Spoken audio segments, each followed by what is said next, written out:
গুমের মামলায় অভিযুক্ত সেনা কর্মকর্তাদের গ্রেপ্তারি পরোয়ানার প্রাপ্তি স্বীকার কপি ট্রাইব্যুনালে। সেনা হেফাজতের বিষয়ে অফিসিয়ালি জানে না প্রসিকিউশন। আমাদের কাছে যেহেতু আনুষ্ঠানিকভাবে ডকুমেন্টারি পদ্ধতিতে কেউ বলেননি যে আটক রাখা হয়েছে, মিডিয়াতে যেটা এসেছে সেটাকে আমরা আমলে নিচ্ছি না। আমাদেরকে যদি বলা হয় যে আটক রাখা হয়েছে, তাহলে আইন অনুযায়ী তাকে অবশ্যই আদালতের কাছে আনতে হবে, এটাই বিধান।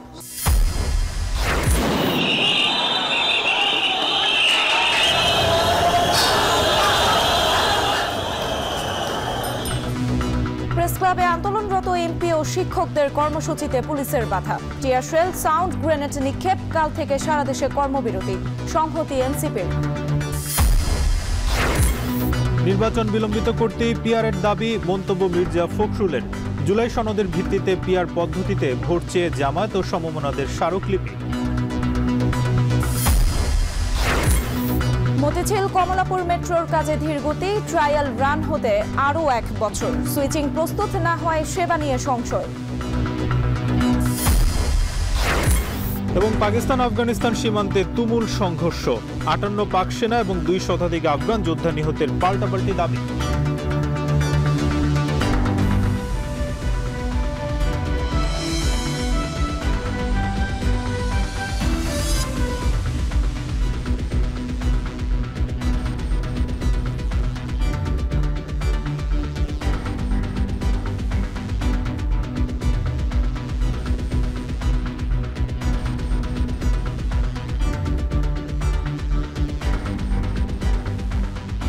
স্বাগত এখন সন্ধ্যায়। পুরো আয়োজন জুড়ে সঙ্গে আছে আমরা দুজন, আমি নাজমুস সাকিব এবং আমি সুমাইয়া রাত্রি।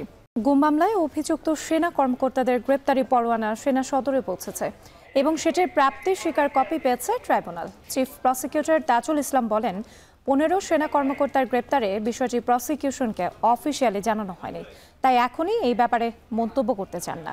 এদিকে জুলাই আগস্ট আন্দোলনে সংঘটিত মানবাধিকার বিরোধী অপরাধের মামলায় সাবেক প্রধানমন্ত্রী শেখ হাসিনা ও সাবেক স্বরাষ্ট্রমন্ত্রী আসাদুজ্জামান খান কামাল সহ 3 জনের বিরুদ্ধে যুক্তিতর্ক উপস্থাপন চলছে। আর জানাচ্ছেন তৌহিদুল তারেক। শনিবার সেনা সদরের এক ব্রিফিংয়ে জানানো হয়, আন্তর্জাতিক অপরাধ ট্রাইব্যুনালের চার্জশিটে নাম আসা সেনা কর্মকর্তাদের মধ্যে 15 জনকে হেফাজতে নেওয়া হয়েছে। তবে গ্রেপ্তারি পরোয়ানা তখন পর্যন্ত তাদের হাতে পৌঁছায়নি বলে জানান তারা।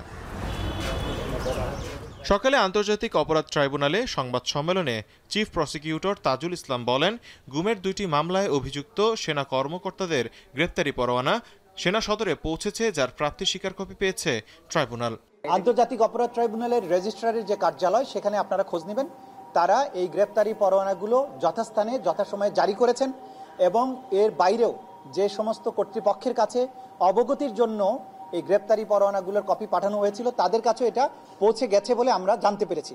চিফ প্রসিকিউটর বলেন, 15 সেনা কর্মকর্তাকে হেফাজতে নেয়ার বিষয়টি প্রসিকিউশনকে আনুষ্ঠানিকভাবে জানানো হয়নি, তাই এই ব্যাপারে মন্তব্য করতে চান না। যেহেতু আনুষ্ঠানিকভাবে ডকুমেন্টারি পদ্ধতিতে কেউ বলেননি যে আটক রাখা হয়েছে, মিডিয়াতে যেটা এসেছে সেটাকে আমরা আমলে নিচ্ছি না। আমাদেরকে যদি বলা হয় যে আটক রাখা হয়েছে, তাহলে আইন অনুযায়ী তাকে অবশ্যই আদালতের কাছে আনতে হবে। এর আগে শেখ হাসিনার বিরুদ্ধে মানবতা বিরোধী অপরাধের 5টি অভিযোগের মামলায় যুক্তিতর্ক শুরু হয়। শুরুতে চিফ প্রসিকিউটরের লৌহ মশক বর্ণনায় উঠে আসে কিভাবে নৌকায় ক্রসফায়ারে মৃত্যু নিশ্চিত করে প্যাট কেটে সিমেন্টের বস্তায় বেঁধে কিভাবে ফেলে দেওয়া হতো বিরোধীদের মরদেহ, কিংবা ইঞ্জেকশন পুশ করে মাথায় আঘাত করেও যখন দেখা যেত ভুক্তভোগীর মৃত্যু হয়নি, তখন পলিথিন পেঁচিয়ে নিশ্চিত করা হতো মৃত্যু। এছাড়া অভিযুক্তদের মানবতা বিরোধী অপরাধের বিভিন্ন প্রমাণ তুলে ধরে প্রসিকিউশন। গুমের সেন্টারগুলো থেকে মানুষকে টর্চার করা, সেখানে ঘূর্ণায়মান চেয়ার, ইলেকট্রিক শক, হাতুড়ি দিয়ে মাথায় আঘাত করে হত্যা করা, ইনজেকশন পুশ করে হত্যা করা। হাসিনার মামলার যুক্তিতর্ক সরাসরি সম্প্রচার বাধাগ্রস্ত করতে সাইবার হামলা চালানো হয়েছে বলে জানান চিফ প্রসিকিউটর। সোমবার ফের দ্বিতীয় দিনের মতো যুক্তিতর্ক অনুষ্ঠিত হবে। তাহলে আইন অনুযায়ী তাকে অবশ্যই আদালত। তৌহিদুল তারেক, এখন ঢাকা। মেঘনা গোমতী সেতুর টোল আদায়ে 309 কোটি টাকার বেশি অর্থ আত্মসাতের অভিযোগে শেখ হাসিনা, ওবায়দুল কাদের সহ 17 জনের নামে মামলা করেছে দুদক। রোববার দুদকের দেয়া এক প্রেস বিজ্ঞপ্তিতে জানানো হয়, মামলার তালিকায় 17 জনের মধ্যে আছেন সাবেক শিল্পমন্ত্রী আমির হোসেন আমু, সাবেক আইনমন্ত্রী আনিসুল হক, অর্থ প্রতিমন্ত্রী এম এ মান্নান ছাড়া অনেকে। এতে বলা হয়, ইচ্ছাকৃতভাবে পূর্বের টেন্ডার বাতিল করে কম্পিউটার নেটওয়ার্ক সিস্টেম লিমিটেডকে এককভাবে সুবিধা দিয়ে টোল আদায়ের দায়িত্ব দেওয়া হয়। এতে সরকারের ৩০৯ কোটি ৪২ লাখ টাকারও বেশি অর্থ ক্ষতি সাধন হয়েছে বলে উল্লেখ করা হয় দুদক বিজ্ঞপ্তিতে। আরও বলা হয়, সড়ক ও জনপদ অধিদপ্তর মন্ত্রণালয়ের কর্মকর্তা সরকারি ক্রয় সংক্রান্ত কমিটির সদস্যদের যোগসাজশে সরকারি ক্ষমতার অপব্যবহারের মাধ্যমে টাকা আত্মসাৎ করা হয়। সরকারি ক্ষমতার অপব্যবহারের মাধ্যমে ৩০৯ কোটি ৪২ লক্ষ ৪৫ হাজার ৮৯০ টাকা আত্মসাৎ করার অপরাধে জনাব শেখ হাসিনা, সাবেক প্রধানমন্ত্রী জনাব মোহাম্মদ ওবায়দুল কাদের, সাবেক মন্ত্রী সড়ক পরিবহন ও সেতু মন্ত্রণালয় সহ মোট ১৭ জনের নামে দণ্ডবিধির সংশ্লিষ্ট ধারা, দুর্নীতি প্রতিরোধ আইন ১৯৪৭-এর সংশ্লিষ্ট ধারায় একটি মামলা রুজুর অনুমোদন দেওয়া হয়েছে। জাতীয় প্রেস ক্লাবে এমপিওভুক্ত শিক্ষক কর্মচারীদের অবস্থান কর্মসূচিতে সাউন্ড গ্রেনেড ও টিয়ারশেল নিক্ষেপ করেছে পুলিশ। এ সময় ছত্রভঙ্গ হয়ে যায় সমাবেশ। পরে কেন্দ্রীয় শহীদ মিনারে অবস্থান নেন শিক্ষকরা।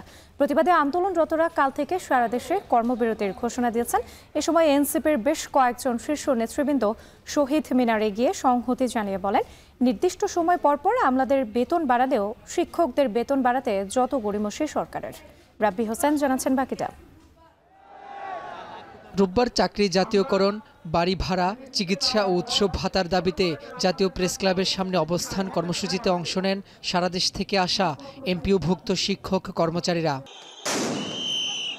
কর্মসূচির এক পর্যায়ে তাদের টিয়ার গ্যাস, সাউন্ড গ্রেনেড ও জলকামান ব্যবহার করে প্রেস ক্লাব থেকে ছত্রভঙ্গ করে দেয় পুলিশ। এ সময় আহত হন একাধিক শিক্ষক কর্মচারী। কর্মসূচি থেকে আটক করা হয় বেশ কয়েকজনকে। পরে পুলিশ জানায়, সড়কের যান চলাচল স্বাভাবিক রাখতেই তারা ছত্রভঙ্গ করেছে। আটককৃতদের জিজ্ঞাসাবাদ করে ছেড়ে দেওয়া হবে। আপনারা তো বললেন যে সবাই মিলে আমরা চলে যাবো, তাহলে অর্ধেক থাকলো কারা? বোঝানোর চেষ্টা করছি, মাইকিং করছি, আমরা 10 মিনিট সময় দিয়েছি যে আপনারা শহীদ মিনারে সবাই একসাথে চলে যান। এখানে যেহেতু অনেক বড় একটা রাস্তা, দুই পারি আপনার পুরো একবার বন্ধ হয়ে গেছিল। এরপর প্রেস ক্লাব ছেড়ে দুপুরে কেন্দ্রীয় শহীদ মিনারের পাদদেশে অবস্থান নেন সারা দেশ থেকে আসা এমপিওভুক্ত শিক্ষক কর্মচারীরা। বর্তমান যে দ্রব্যমূল্যের ঊর্ধ্বগতি, সেখানে 500 টাকা দিয়ে বস্তিতেও কি পাওয়া যাবে না, বাসা পাওয়া যাবে না। 500 টাকার একটা পরিপত্র জারি করছে, যেটা আমাদের জন্য খুবই অপমানজনক। শিক্ষকরা এটা ঘৃণা ভরে প্রত্যাখ্যান করে এবং শিক্ষক সমাজ ফুঁসে ওঠে। এদিন বিকেলে এমপিওভুক্ত শিক্ষক কর্মচারীদের 3 দফা দাবির প্রতি সংহতি জানাতে শহীদ মিনারে আসেন হাসনাত আবদুল্লাহ, সামান্তা শারমিন সহ জাতীয় নাগরিক পার্টির কেন্দ্রীয় নেতারা। এ সময় এনসিপি নেতারা অভিযোগ করেন, অন্তর্বর্তী সরকারের উপদেষ্টারা এখন নিজের আখের গোছাতে ব্যস্ত, জনগণের বিরুদ্ধে দাঁড়িয়েছেন তারা। খবর পেলাম তারা নাকি 300 কোটি টাকা কোন মন্ত্রণালয়ে গাড়ি কিনছেন, কিন্তু শিক্ষকদের জন্য বেতন ভাতার জন্য বাড়াতে গেলেই তাদের কাছ থেকে শুনতে হয় সরকারের কাছে টাকা নাই। প্রত্যেক উপদেষ্টা নিজের আখের গুছানোর কাজ করে রেখেছেন। পুরো দেশটাকে নির্বাচনের দিকে ঠেলে নেওয়া হলো, কিন্তু আমার প্রিয় শিক্ষকদের, আমাদের ছাত্রদের, শিক্ষার্থীদের আশা আকাঙ্ক্ষা পূরণ করার কোনো উদ্যোগ নেওয়া হলো না। এ সময় প্রেস ক্লাবে শিক্ষকদের ওপর পুলিশের হামলায় নিন্দা জানিয়ে হাসনাত আবদুল্লাহ বলেন, আমলাদের বেতন ভাতা বারবার বাড়ে, উপদেষ্টারা বিদেশে চিকিৎসা নেন, অথচ শিক্ষকদের বেতন ভাতা নিয়ে গড়িমসি করছে সরকার। এই রাস্তার মধ্যে শিক্ষকদেরকে যেভাবে পিটানো হয়েছে, এটা কোনো সভ্য রাষ্ট্রীয় চরিত্র হতে পারে না। এটা কোনো সভ্য রাষ্ট্রীয় চরিত্র হতে পারে না। আপনি চিকিৎসা ব্যবস্থার উন্নতি করবেন না, নিজে যাবেন বিদেশে চিকিৎসা নিতে, নিজে যাবেন আমেরিকাতে রুটিন বডি চেক আপ করাইতে, নিজে যাবেন সিঙ্গাপুরে বডি চেক আপ করাইতে, আর আমাকে দিবেন 500 টাকা। এই রাষ্ট্রীয় মুনাফিকে আমরা মেনে নিব না। পরে শিক্ষক নেতারা বলেন, তাদের দাবি মেনে নিয়ে প্রজ্ঞাপন জারির আগ পর্যন্ত তাদের লাগাতার কর্মসূচি চলবে। সোমবার থেকে সারা দেশের সব এমপিওভুক্ত শিক্ষা প্রতিষ্ঠানে কর্মবিরতি চলবে। সবার মোহনা হবে শহীদ মিনার ইনশাআল্লাহ। এদিকে সন্ধ্যায় শিক্ষকদের দাবির সাথে একাত্মতা জানিয়েছেন মেঘমোল্লার বসু। জনগণের বিভিন্ন ন্যায্য দাবির উপরে। রাব্বি হোসেন, এখন, ঢাকা। কেন্দ্রীয় শহীদ মিনারে বেসরকারি শিক্ষকদের অবস্থান কর্মসূচি চলছে, সেখান থেকে যুক্ত হয়েছেন আতিক মেজবা লগ্ন। জাতীয় প্রেস ক্লাবে শিক্ষকদের কর্মসূচি চলছিল এবং সেটি কিন্তু পুলিশ সাউন্ড গ্রেনেড এবং টিয়ারশেল নিক্ষেপ করে তাদের ছত্রভঙ্গ করে দেন। এখন কিন্তু এই মুহূর্তে কেন্দ্রীয় শহীদ মিনারে অবস্থান করছেন তারা। অবস্থান কর্মসূচি থেকে তারা কি বলছেন এবং কতক্ষণ চলবে এই অবস্থান কর্মসূচি জানাবেন। রাত্রি বেলা পেরিয়ে এখন কিন্তু সন্ধ্যা নেমে গেছে, রাত হয়ে গেছে। এখনও কিন্তু দেখছি যারা আন্দোলনকারী রয়েছেন, যারা অবস্থান করছিলেন, তারা কিন্তু এখন পর্যন্ত এখানে অবস্থান করছেন এবং তারা জানিয়েছেন যতক্ষণ পর্যন্ত না তাদের দাবি পূরণ হচ্ছে ততক্ষণ পর্যন্ত তারা আসলে এখানে অবস্থান করবেন। আমরা আছি বিকেল থেকে আমরা দেখছিলাম যে তারা তাদের যে বিভিন্ন স্লোগান প্ল্যাকার্ডের মাধ্যমে দেশের বিভিন্ন প্রান্ত থেকে যারা শিক্ষকরা এসেছেন এমপিওভুক্ত প্রতিষ্ঠানের, তারা কিন্তু এখানে অবস্থান করছেন। তারা কিন্তু জোরালো কণ্ঠে তাদের দাবির কথাগুলো বলছিলেন। আমরা তাদের সাথে কথা বলেছি, তারা জানিয়েছেন যতক্ষণ পর্যন্ত না তাদের দাবি পূরণ হচ্ছে ততক্ষণ পর্যন্ত তারা জোরালোভাবে তাদের যে দাবিগুলো রয়েছে সেই দাবিগুলো পূরণের জন্য তারা কঠোর অবস্থানে থাকবেন। আরেকটি বিষয় জানাতে চাই, বিকেলে এনসিপির পক্ষ থেকে হাসনাত আব্দুল্লাহ তিনি এসেছিলেন এবং তিনি বলেছেন যে দলীয় আহ্বায়ক এবং সদস্য সচিবের পক্ষ থেকে তিনি একাত্মতা জানিয়েছেন এবং বলেছেন যে শিক্ষকদের যে দাবি রয়েছে সেটি আসলে যৌক্তিক বলে তিনিও দাবি করেছেন এবং একই সাথে আহ্বান জানিয়েছেন যে দ্রুতই যেন সেই দাবি পূরণ করে নেওয়া হয়। এবং কিছুক্ষণ আগে আমরা দেখেছিলাম যে মেঘ মোল্লার বসু তিনিও কিন্তু এখানে এসেছিলেন এবং ব্যক্তিগতভাবে তিনিও কিন্তু একাত্মতা প্রকাশ করেছেন এবং স্পষ্টভাবে জানিয়েছেন যে যেহেতু অনেক ত্যাগ তিতিক্ষার পরে এই সরকার সকল বৈষম্য বিরোধী শক্তিকে পুনর্জাগরিত করবার একটা চেষ্টা করছে, তো সেই জায়গা থেকে তিনি সরকারের প্রতি আহ্বান জানিয়েছেন যেন কোনো রকমের বৈষম্য না হয়, শিক্ষক যারা রয়েছেন তারা যেন নির্বিঘ্নে তাদের যে দাবি রয়েছে সেই দাবির যেন পূরণ করে নেওয়া হয়। এবং একই সাথে আজকে দুপুরে যে ঘটনার কথা আপনি বর্ণনা করছিলেন, অর্থাৎ প্রেস ক্লাবের সামনে যে ঘটনা ঘটেছিল সেই ঘটনায় আসলে যে হামলার দাবি করা হয়েছে সে বিষয়ে আসলে দ্রুত পদক্ষেপ নেওয়া বা সেই বিষয়টি পর্যালোচনা করা বা সেখানে কি হয়েছে সেটি আসলে দেখভাল করবার বিষয়টিও কিন্তু তারা এখানে দাবি জানিয়েছেন। শিক্ষকরা এখনো এখানে রয়েছেন, সংখ্যাটা কিছুটা কমেছে, তবে তারা ঘোষণা দিচ্ছেন যে তারা রাত যতই গভীর হোক না কেন, যতক্ষণই থাকুক না কেন, তারা আসলে এখানে অবস্থান করবেন যতক্ষণ পর্যন্ত না তাদের দাবি চূড়ান্তভাবে আদায় হচ্ছে ততক্ষণ পর্যন্ত তারা এখানে থাকবেন। একটি বিষয় বলছি, সারা দেশের যে বিভিন্ন এমপিওভুক্ত প্রতিষ্ঠানগুলো রয়েছে সেখানে তারা স্পষ্ট করে জানিয়ে দিয়েছেন আগামী কালকে থেকে সকল প্রতিষ্ঠানকে শাটডাউন করার একটা আহ্বান জানিয়েছেন এবং যতক্ষণ পর্যন্ত দাবি তাদের শেষ হয়নি ততক্ষণ পর্যন্ত কিন্তু তারা আসলে সেই পাঠদান কার্যক্রম সাময়িকভাবে বন্ধ রাখবেন। তবে দাবি পূরণ হলেই তারা আসলে শ্রেণীকক্ষে ফিরে যাবেন এবং পাঠদান যে কর্মসূচি রয়েছে সেখানে আসলে অব্যাহত রাখবেন। রাত্রি এই ছিল আমার এখান থেকে সর্বশেষ। রাত্রি কেন্দ্রীয় শহীদ মিনারে বেসরকারি শিক্ষকদের অবস্থান কর্মসূচি চলছে, সেখান থেকে যুক্ত ছিলেন আমাদের সঙ্গে আতিক মেসবা লগ্ন। নির্বাচনকে বিলম্বিত করার জন্যই পিআরের দাবি তোলা হয়েছে বলে মন্তব্য করেছেন বিএনপি মহাসচিব মির্জা ফখরুল ইসলাম আলমগীর। বলেন, চাপিয়ে দেয়া কোনো কিছু এদেশের মানুষ গ্রহণ করবে না। রোববার ঢাকা রিপোর্টার্স ইউনিটিতে ন্যাশনাল পিপলস পার্টি আয়োজিত স্মরণ সভায় এসব কথা বলেন তিনি। প্রতিনিয়ত সোশ্যাল মিডিয়াতে অপপ্রচার চলছে উল্লেখ করে তিনি বলেন, সকল ষড়যন্ত্র মোকাবেলার শক্তি বাংলাদেশের মানুষের আছে। কিছু মানুষ ৭১-এর ইতিহাসকে ভুলিয়ে দিতে চায় বলেও মন্তব্য করেন মির্জা ফখরুল। গণতান্ত্রিক রাষ্ট্র গঠনের যে সুযোগ এসেছে সেটিকে নষ্ট না করার অনুরোধ জানিয়ে সকলকে সজাগ থাকার আহ্বান জানান বিএনপি মহাসচিব। এর লক্ষ্য একটাই, সেই লক্ষ্যটি হচ্ছে যে নির্বাচনকে বিলম্বিত করা, জনগণের ক্ষমতা জনগণের হাতে ফিরিয়ে দেওয়ার যে প্রক্রিয়া সেই প্রক্রিয়াকে বিলম্বিত করা। পিআর পদ্ধতি এই দেশের মানুষ গ্রহণ করবে না। আমাদের দলের পক্ষ থেকে তো আমরা স্পষ্ট বলেছি, এখন বলছি জনগণই এই পদ্ধতি গ্রহণ করবে না। চাপিয়ে দেওয়া কোনো কিছু এই দেশের মানুষ গ্রহণ করবে না। জুলাই সনদকে আইনি ভিত্তি দিয়ে জাতীয় নির্বাচনের আগে গণভোট সহ অভিন্ন ৫ দফা দাবিতে সারা দেশে জেলা প্রশাসক বরাবর স্মারকলিপি দিয়েছে জামায়াত ইসলামী সহ ৭টি সমমনা রাজনৈতিক দল। ঢাকা জেলা প্রশাসকের কাছে স্মারকলিপি দিয়ে জামায়াতের দক্ষিণ মহানগরের আমির নুরুল ইসলাম বুলবুল বলেন, জাতীয় নির্বাচনের দিন গণভোটের সুযোগ নেই। অভিযোগ করেন, নির্দিষ্ট দলকে ক্ষমতায় আনতে পক্ষপাতমূলক আচরণ করছে এসে। বিস্তারিত শাহাদাত অভ্রের প্রতিবেদনে। জুলাই সনদের আইনি ভিত্তি ও পিআর পদ্ধতিতে নির্বাচন সহ ৫ দফা দাবিতে চলমান যুগপৎ আন্দোলনের দ্বিতীয় দফায় ঘোষিত কর্মসূচির অংশ হিসেবে ঢাকা সহ সারা দেশের জেলা প্রশাসকের মাধ্যমে একযোগে প্রধান উপদেষ্টা বরাবর স্মারকলিপি প্রদান করেছে বাংলাদেশ জামায়াত ইসলামী, ইসলামী আন্দোলন, খেলাফত মজলিস সহ সমমনা ৭ দল। সকালে ঢাকা জেলা প্রশাসক বরাবর স্মারকলিপি প্রদানের আগে বিক্ষোভ মিছিল করে জামায়াত ইসলামীর নেতাকর্মীরা। মিছিল শেষে সংক্ষিপ্ত সমাবেশে জামায়াত ইসলামীর দক্ষিণ মহানগরের আমির নুরুল ইসলাম বুলবুল বলেন, গণভোটের মাধ্যমে জুলাই সনদকে আইনি ভিত্তি দিয়ে জাতীয় নির্বাচন পিআর পদ্ধতিতে করতে হবে। আরও বলেন, নির্বাচনের দিন গণভোট জনগণ মেনে নেবে না, এটি কেবল একটি দলের চাওয়া বলে মন্তব্য করেন তিনি।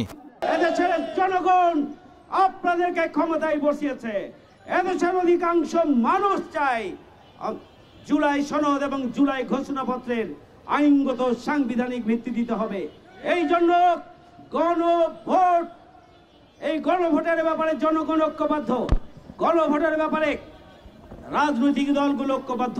কিন্তু একটা রাজনৈতিক দল কোন কারণে গণভোট, তারা নির্বাচনের দিন গণভোট চাচ্ছেন, আমাদের বুঝে আসে না। এটি অগ্রহণযোগ্য, এদেশের জনগণ এটি মানে না, আমরা এটি মানি না। একই সময় সমমনা অন্যান্য রাজনৈতিক দলগুলো স্মারকলিপি প্রদান শেষে ইসলামী আন্দোলন, খেলাফতে মজলিস সহ অন্যান্য রাজনৈতিক দলের নেতারা বলেন, নির্বাচনের পূর্বে জুলাই সনদ বাস্তবায়ন ও গণভোট দিতে হবে। এছাড়াও গুম খুনের সাথে জড়িতদের বিচার নির্বাচনের আগে দৃশ্যমান করারও দাবি জানান তারা। জুলাই জাতীয় সনদ 2025-এর আইনি ভিত্তি প্রদানের জন্য আমাদের প্রস্তাবনা হচ্ছে, জুলাই জাতীয় সনদ 2025 স্বাক্ষরের পর 2 মাসের মধ্যে গণভোটের মাধ্যমে জুলাই সনদ 2025-কে সাংবিধানিক ও আইনি মর্যাদা বা বৈধতা প্রদান করতে হবে।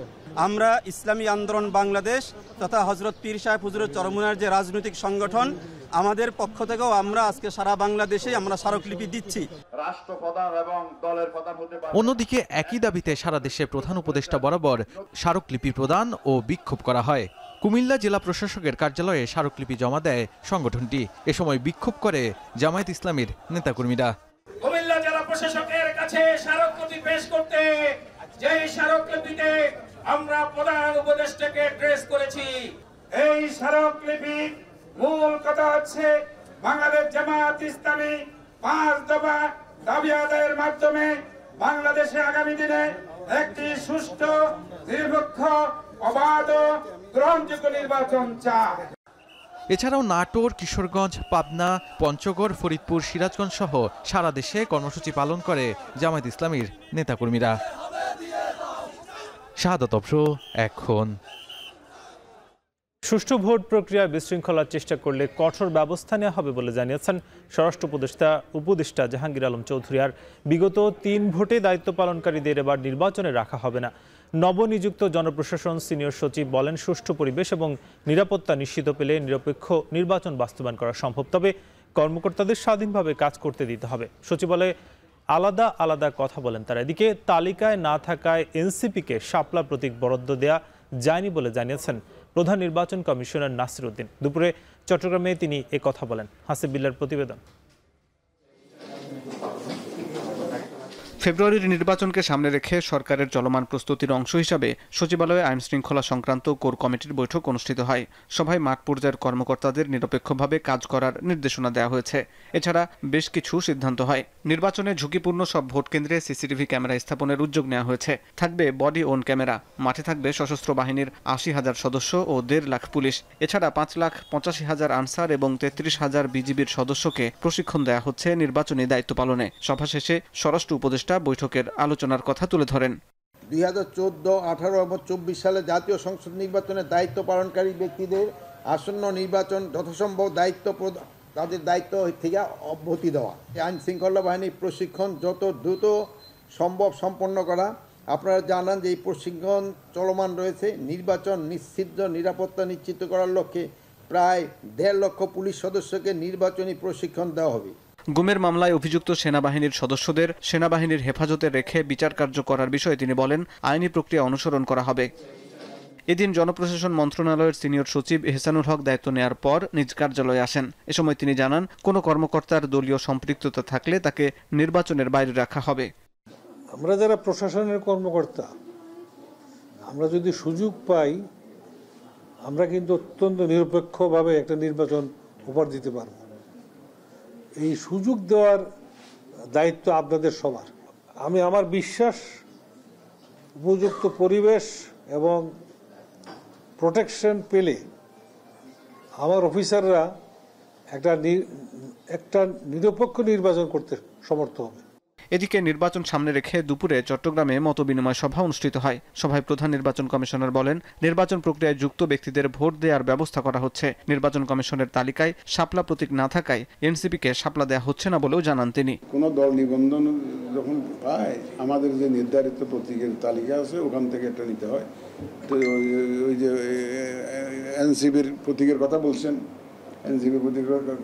এটা যেহেতু আমাদের নির্ধারিত তালিকায় নাই, এই জন্য আমরা এটা দিতে পারিনি। নির্বাচনে সাংবাদিকরা স্বাধীনভাবে তথ্য সংগ্রহ করতে পারবেন জানিয়ে সিইসি বলেন, ভোটার এবং নির্বাচন সংশ্লিষ্ট সকলের নিরাপত্তা নিশ্চিতে কাজ করছে কমিশন। কিভাবে এই চ্যালেঞ্জগুলো আমরা মোকাবেলা করতে পারি। হাসিব বিল্লাহ, এখন ঢাকা। মতিঝিল থেকে কমলাপুর পর্যন্ত মেট্রো রেলের বর্ধিত অংশের ট্রায়াল রান হতে লাগবে আরও 1 বছর। গেল জুন পর্যন্ত মেয়াদ থাকলেও সময় গড়ালো আরও 1.5 বছর। 2026 সালের অক্টোবর থেকে ডিসেম্বরে পরীক্ষামূলক যাত্রার কথা জানান ডিএমটিসি এলএমটি ফারুক আহমেদ। যদিও কাজ শেষে যাত্রীরা পুরোপুরি যাত্রী সেবা পাবে কিনা তা নিয়ে আছে অনিশ্চয়তা, কারণ থমকে আছে কমলাপুর স্টেশনের শেষ অংশের ট্র্যাক সুইচিংয়ের পিলার কাজ। বিস্তারিত গালিব ইবনে রিয়াজের প্রতিবেদনে।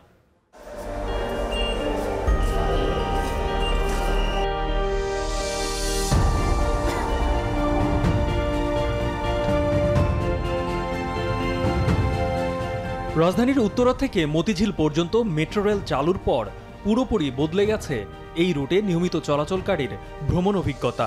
তাই দিন যত যাচ্ছে মেট্রোর বাকি রুট দ্রুত নির্মাণের দাবি এখন শহর জুড়ে।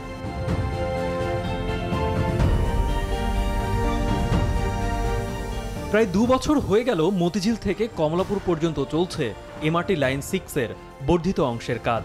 খরচ কমানো, ঠিকাদারি প্রতিষ্ঠানের প্রাক্কলীন ব্যয়ের থেকে দরপত্রে প্রায় দ্বিগুণ প্রস্তাবনা কিংবা দরপত্রে প্রতিযোগিতা বাড়ানো, এমন নানান কারণে মেট্রোর অন্য লাইনগুলোর কাজ যেখানে থমকে আছে, সেখানে এই বর্ধিত অংশের কাজ চলছে বাধাহীনভাবে।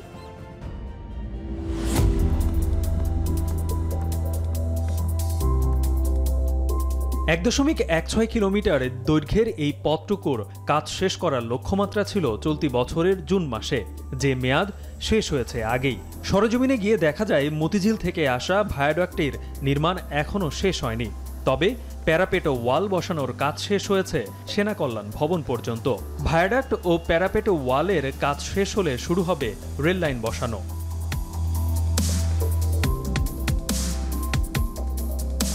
স্টেশনের ওপরের শেড নির্মাণে এখন চলছে রাফটার বিম ও পার্লিম বসানোর কাজ।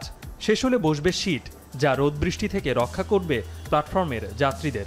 স্টেশনের ভেতরে যেখানে টিকিট কাউন্টার ও অন্যান্য অফিস রুম থাকবে, সেখানে পুরোদমে চলছে সিভিল কনস্ট্রাকশনের কাজ। শেষ হয়েছে দ্বিতীয় তলা থেকে প্ল্যাটফর্মে ওঠা সিঁড়ির ঢালাইয়ের। আর কমলাপুর স্টেশনের দিকে মেট্রোতে ওঠার সিঁড়ির নির্মাণ কাজও দৃশ্যমান। তবে অগ্রগতি নেই স্টেশন থেকে রাজারবাগের দিকে বর্ধিত অংশের কর্মযোগ্য। স্টেশন থেকে রাজারবাগের দিকের এই অংশে 300 মিটার বর্ধিত অংশ থাকার কথা, যার উপরে হবে ট্র্যাক সুইচিং, অর্থাৎ ট্রেন প্ল্যাটফর্ম থেকে বের হয়ে লাইন পরিবর্তন করে আবারও অন্য প্ল্যাটফর্মে গিয়ে দাঁড়াবে। কিন্তু কোনো এক কারণে 2টি পিলার হওয়ার পরে সেই কাজটি থেমে রয়েছে। সেটি যদি সময়মতো না হয়, তাহলে মেট্রো রেলের যে 3 মিনিট পর পর ট্রেন পরিচালনার পরিকল্পনা রয়েছে, সেটি কিন্তু করাটা কঠিন হয়ে দাঁড়াবে। ডিএমটিসিএল এর এমডি বলছেন, আগামী বছরের অক্টোবর থেকে ডিসেম্বরের মধ্যে মতিঝিল থেকে কমলাপুরের অংশের ট্রায়াল রান শুরু হবে। তারপর সবকিছু ঠিক থাকলে যাত্রীদের জন্য খুলে দেওয়া হবে। এটা এখনও অ্যাজ প্ল্যান্ডে আছে। আমাদের যে অরিজিনাল প্ল্যান যেটা এই বছর যেটা করা হয়েছে, সেটা হলো সিভিল ওয়ার্কস প্রায় সাবস্টেন্সিয়ালি কমপ্লিট হয়ে যাবে বাই অক্টোবর নভেম্বরের ভিতরে, এবং completely civil works by December. আর সিস্টেম ওয়াইড কাজ অলরেডি আরম্ভ হয়েছে, এবং according to the current plan 4th quarter of 2026-এ আমরা টেস্টিং এন্ড কমিশন চালু করব, ট্রায়াল রান দেব। এই ট্রেনটি পরবর্তী স্টেশনে থামবে না। বর্তমানে উত্তরা থেকে মতিঝিল পর্যন্ত পিক আওয়ারে মেট্রো চলে 6 মিনিট পর পর। অক্টোবর মাসের শেষের দিকে আরও 1 মিনিট কমিয়ে 5 মিনিটে আনার পরিকল্পনা আছে কর্তৃপক্ষের। আমরা যেটা করতেছি এখন, সকালবেলা হাফ অ্যান আওয়ার আগে এনেছি, টাইম আমরা এক্সটেন্ড করছি, আর রাত্রেবেলা হাফ অ্যান আওয়ার হচ্ছে বেশি আমরা টাইম এক্সটেন্ড করছি। মোট 1 ঘন্টার উপরে আমরা টাইম এক্সটেন্ড করছি প্যাসেঞ্জার সার্ভিসের জন্য। টাইমের ব্যাপারে দিনের বেলা সারাদিনের জন্য যেটা এখন 6 মিনিট আছে, আমরা চাচ্ছি 1 মিনিট করে সবখানি কমাই আনতে। মতিঝিল থেকে আসা একটার পর একটা পিলারে ভায়াডাক্ট বসতে বসতে এখন সেটা কমলাপুর রেল স্টেশন থেকে দৃশ্যমান। আর মাত্র 3টি পিলারের উপরে বসলেই এই স্টেশনের সাথে তার যে সংযুক্তি সেটি শতভাগ নিশ্চিত হবে।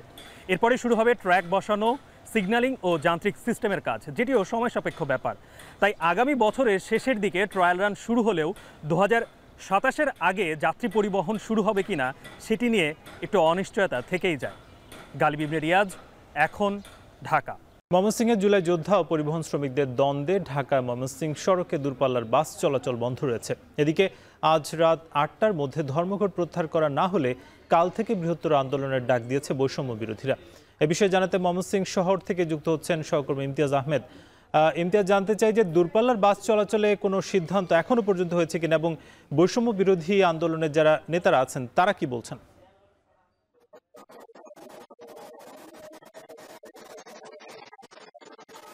সাকিব, আজকে খুব ভোর থেকে আমরা যেহেতু মাঠে রয়েছে সংবাদ সংগ্রহ করেছি, আমরা মাসকান্দা বাস টার্মিনালে দেখেছি প্রায় 300-র মতো ইউনাইটেড এবং শফিনের পরিবহনের যে গাড়িগুলো একেবারে স্থবির হয়ে পড়েছিল। এখন প্রচুর ঢাকা যাচ্ছিলেন, কর্ম যাচ্ছিলেন বা পরীক্ষা ছিল অনেকের, একেবারে যেতে পারেননি, অনেকে ফিরে গেছেন এবং অনেকে যারা বিকল্প উপায় হিসেবে সিএনজি, লেগুনা, মাহিন্দ্র থেকে শুরু করে অটোরিক্সা যে যেভাবে পারে তারা কিন্তু রাজধানীর উদ্দেশ্যে কিন্তু রওনা করছে। এবং তার চেয়ে যে বড় বিষয়টি সেটি হলো শুধু যে ময়মনসিংহ শহরে তা কিন্তু নয়, পাশাপাশি ময়মনসিংহ বিভাগের যে 4টি জেলা রয়েছে, শেরপুর, জামালপুর, ময়মনসিংহ, পাশাপাশি কিশোরগঞ্জ থেকে যে গাড়িগুলো আসছে সমস্ত গাড়ি কিন্তু আজকে কোনো গাড়ি কিন্তু আজকে চলাফেরা করেনি এবং আজকে এখন পর্যন্ত কিন্তু কোনো গাড়ি চলাচল করেনি। এবং এই যে একটা অচল অবস্থা তৈরির পর আসলে আমরা দুপুরের দিকে ময়মনসিংহ জেলা প্রশাসক জনাব রফিকুল আলমের সঙ্গে কথা বলেছি। তিনি যেটি বলেছেন যে আসলে গত কালকে বিশেষ করে শনিবারে তিনি সেগুলি তিনি মেনে নিয়েছেন এবং দুই পক্ষকে তিনি শান্ত করার চেষ্টা করেছেন এবং আজকে কেন আসলে মালিক সমিতি গাড়ি বন্ধ রেখেছে সে বিষয়ে তার মনে, তবে একটি আলোচনার মধ্যে সুরাহ করতেছে। অন্যদিকে বিকেলের দিকে বৈষম্য বিরোধী ছাত্র আন্দোলন নিহত ও আহত সিলেট যে মানুষ সমন্বয়কারী আলনুর আয়াস তার নেতৃত্বে একটি প্রেস কনফারেন্স হয় প্রেস ক্লাবে, বৈষম্য বিরোধী নেতৃবৃন্দরা ছিলেন এবং সেখান থেকে তিনি হুঁশিয়ারি করে দেন যে আজকে রাত 8টার মধ্যে যদি হাতে সকল দিকে যদি বিশেষ করে বিভাগের সকল যদি গাড়ি চলাচল না করে তার থেকে তারা কিন্তু বৃহত্তর আন্দোলনের ডাক দিয়েছে এবং পাশাপাশি পরিবেশ সংস্কারের দাবি করে বিশেষ করে প্যাসিস্ট এখনো যারা এই পরিবহন সেক্টরে রয়েছে তাদেরকে সরিয়ে নিয়ে এবং সুস্থ সুন্দর পরিবহন ব্যবস্থা করার ক্ষেত্রে তারা বলেছেন এবং নির্ভরশীল যে বিভিন্ন সময় ভাড়া বেশি নেওয়া হয় এবং যাত্রীদের যে দুর্ভোগ হয় সেই বিষয়টি নিয়ে একটি আমূল সংস্কারের ডাক তিনি দিয়েছেন। এবং পাশাপাশি আরেকটি বিষয় বলে রাখতে চাই যে এই জেলায় একজন যোদ্ধাকে হেনস্থার ঘটনাকে কেন্দ্র করে কিন্তু শুক্রবার এই ঘটনাটি ঘটে এবং শনিবার আমরা দেখতে পেরেছি যে গাড়ি বন্ধ ছিল এবং আজকে রোববার সারাদিন ব্যাপী এই গাড়ি বন্ধ রয়েছে। এখনো বিভিন্ন টার্মিনালগুলোতে বিভিন্ন পথগুলোতে নানান হয়রানির শিকার হচ্ছে, বিভিন্নভাবে কিন্তু তারা আসছে। সব মিলিয়ে বলা যায় যে এখনো পর্যন্ত কোনো সুরাহা বা সমাধানের পথ কিন্তু এখনো পর্যন্ত খুঁজে পাওয়া যাচ্ছে না। সাকিব, দেশে প্রথমবারের মতো জাতীয়ভাবে দেয়া হলো টাইফয়েডের টিকা। রাজধানীতে 2 সিটি কর্পোরেশনের প্রায় 4,500 শিক্ষা প্রতিষ্ঠানে স্বতঃস্ফূর্তভাবে টিকা গ্রহণ করে শিক্ষার্থীরা। সরকারের এমন উৎসকে খুশি অভিভাবকরাও। রাজু আহমেদের প্রতিবেদন।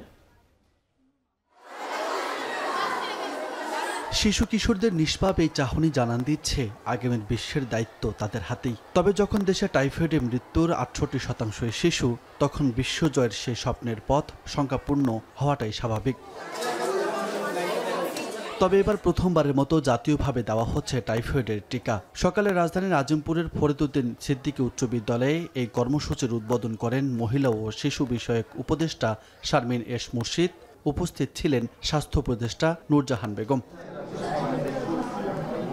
উপদেষ্টারা জানান প্রথম ধাপে 5 কোটি শিশু ও কিশোর কিশোরীদের দেওয়া হবে এই টিকা, যা আগামী কয়েক বছর সুরক্ষা দিবে টাইফয়েড থেকে।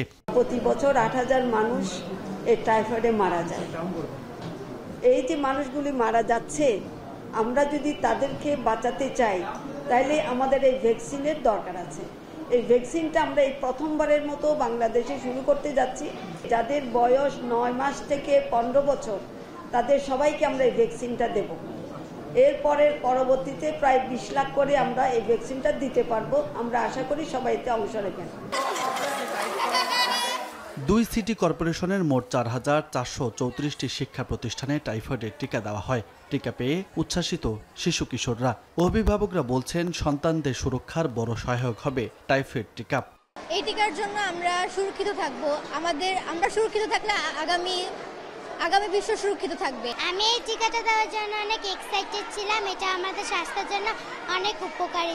অনেক স্টুডেন্ট অসুস্থ হওয়ার সাথে সাথে গিয়ে অনেক মৃত্যুর হারও বাড়ছে এবং এই জন্যই গিয়ে সরকার আমাদেরকে এই টিকাটা দিচ্ছে। 9 মাস থেকে বাচ্চারা, তাহলে এরা প্রথম থেকে এই রোগ প্রতিরোধ ক্ষমতাটা তাদের মধ্যে তৈরি হয়ে যাচ্ছে। তারা সাধারণত আক্রান্তটা আর হবে না। অনেক টাইফয়েডের জ্বরে আক্রান্ত হয়ে অনেক ক্ষতি হচ্ছে, অনেক বাচ্চা, বিশেষ করে বাচ্চা শিশুরা মারা যেতেছে।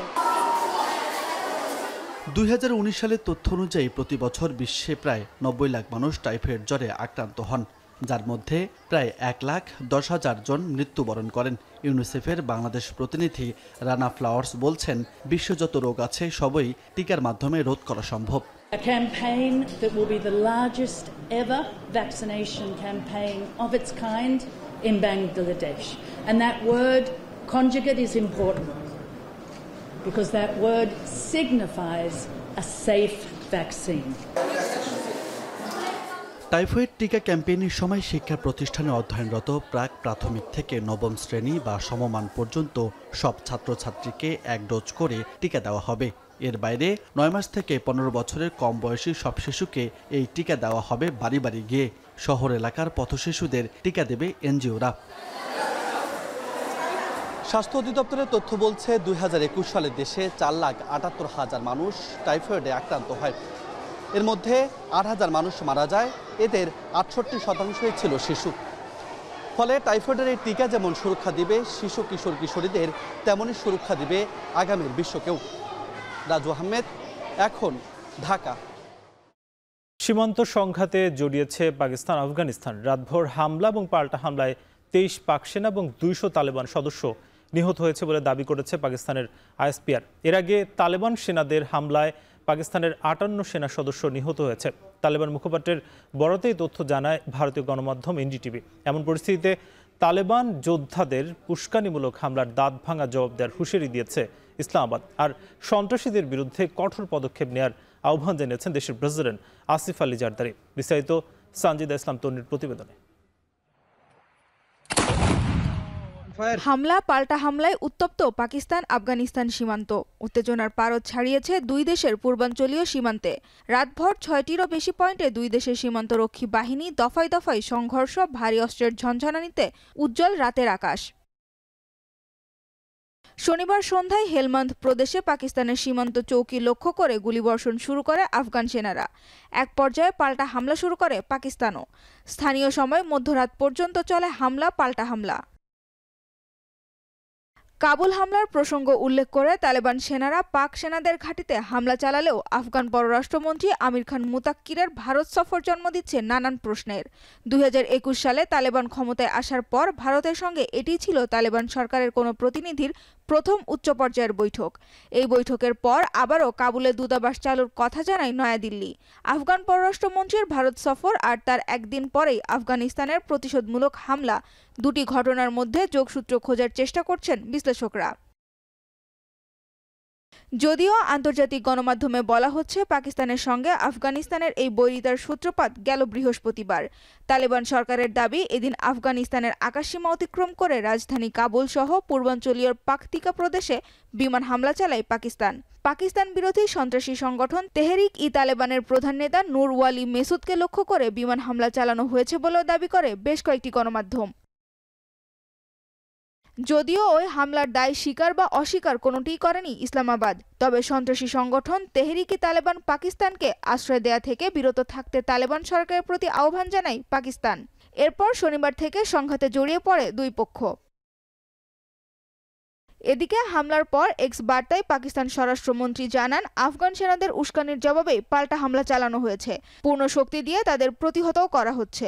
সতর্ক না হলে ভারতের মতো আফগানিস্তানকেও কড়া জবাব দেওয়ার হুঁশিয়ারি ইসলামাবাদের। আর সন্ত্রাসীদের বিরুদ্ধে কঠোর ব্যবস্থা নেওয়ার আহ্বান জানিয়েছেন দেশটির প্রেসিডেন্ট আসিফ আলী জারদারি।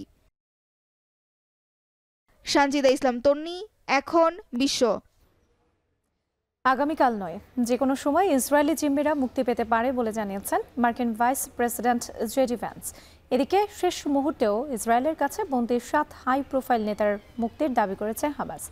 এদিকের জন্য দুজনের মুক্তির আশ্বাস পেলে আজই ইসরায়েলি জিম্মিদের মুক্তি দিতে চায় সংগঠনটি। এদিকে ফিলিস্তিনি বন্দীদের মুক্তি দিতে প্রস্তুতি শুরু করেছে ইসরায়েল। অন্যদিকে বর্ডার খুলে দেওয়ার গাজায় ঢুকছে ত্রাণবাহী ট্রাকের বহর। বিস্তারিত জানাচ্ছেন অর্ণব প্রসাদ। এ যেন এক স্বপ্নের মুহূর্ত।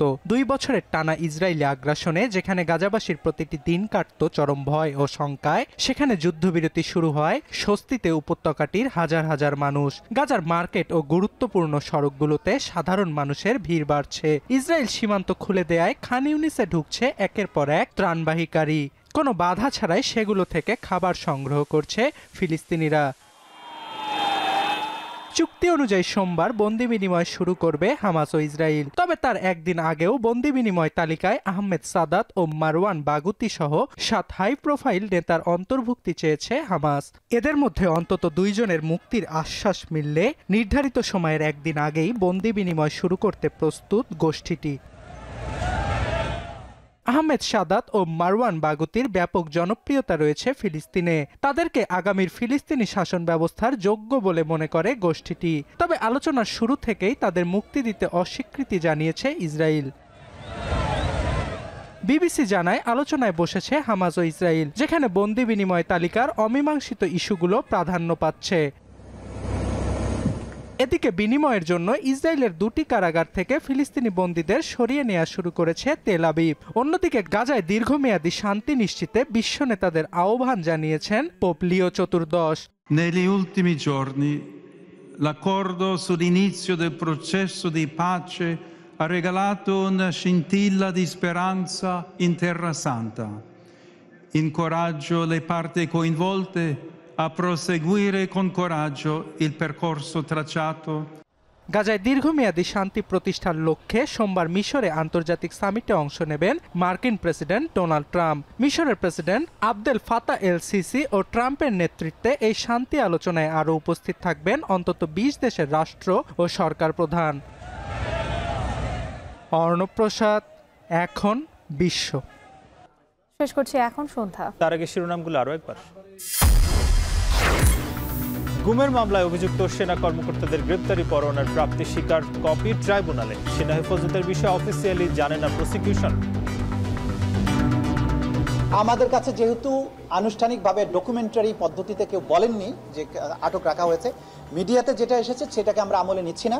আমাদেরকে যদি বলা হয় যে আটক রাখা হয়েছে, তাহলে আইন অনুযায়ী তাকে অবশ্যই আদালতের কাছে আনতে হবে, এটাই বিধান।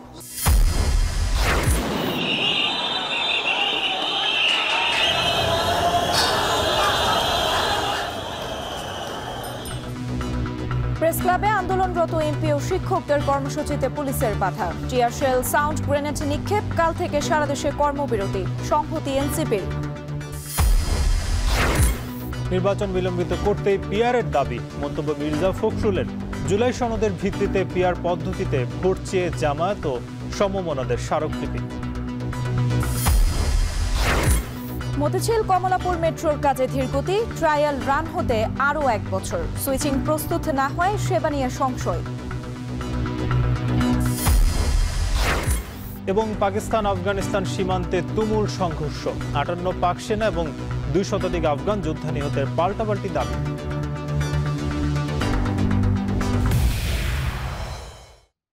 দর্শক, এই ছিল এখন সন্ধ্যার আয়োজনে। এখন টেলিভিশন ওয়েবসাইটে দেখতে ভিজিট করুন www.ekon.tv। ফেসবুকে যুক্ত হতে পারেন facebook.com/tv.ekon। ইউটিউবে দেখতে পারেন youtube.com/c/ekontv।